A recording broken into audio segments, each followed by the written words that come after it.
Sup, this is the third the Trees Are Hollow devlog, and I've got some new stuff in. I have the main gameplay loop sort of in. There's still more mechanics I want in before I consider it a minimal viable product, but we're much closer there. We have some gameplay in here now.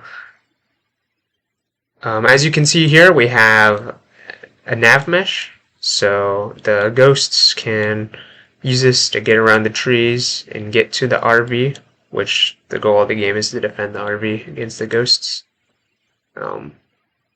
Here's the ghost. The script for them uses a lot of sort of booleans to be able to have the same script enable multiple behaviors. So I can very quickly create new ghosts by just changing sort of like these values.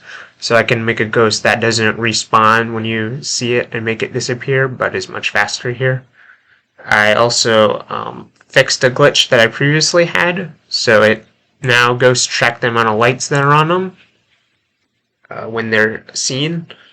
So that so like if you capture one in like the vehicle lights and then shine your flashlight on it, it doesn't sort of reset sort of the disappearing process.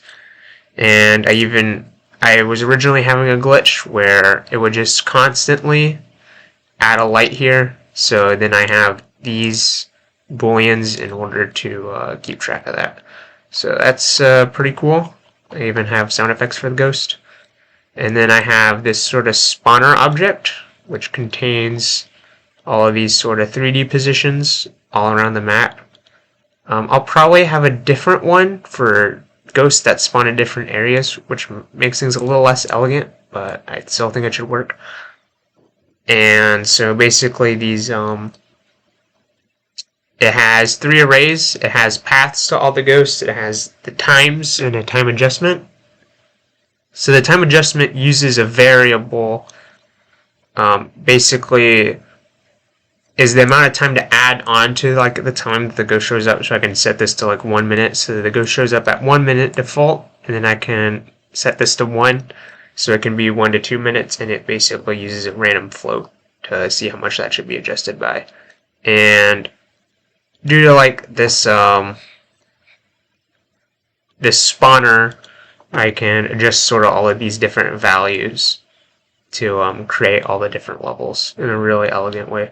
We're going to go in the scene here. We have some sound effects in to get more of that juicy gameplay feel.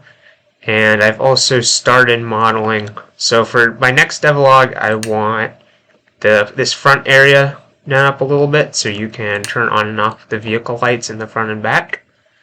And I'll work on having the radio system in. So I plan for the radio to sort of serve 2 different functions.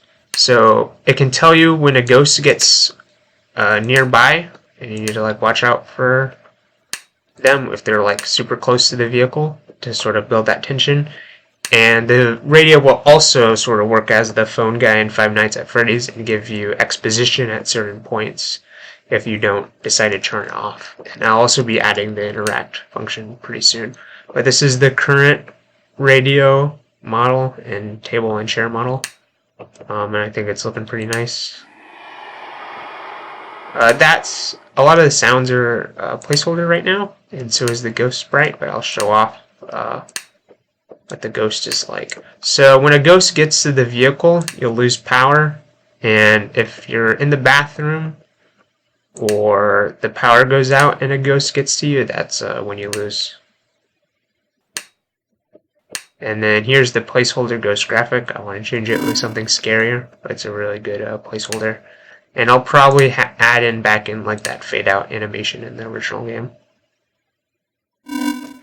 I'll probably not be showing off a super whole bunch of the ghosts and more hinting about them, just so you have like the experience of seeing them in the game, because I'm pretty sure that'd be scarier.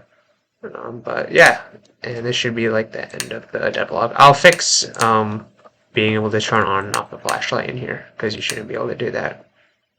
But yeah, that's all for now.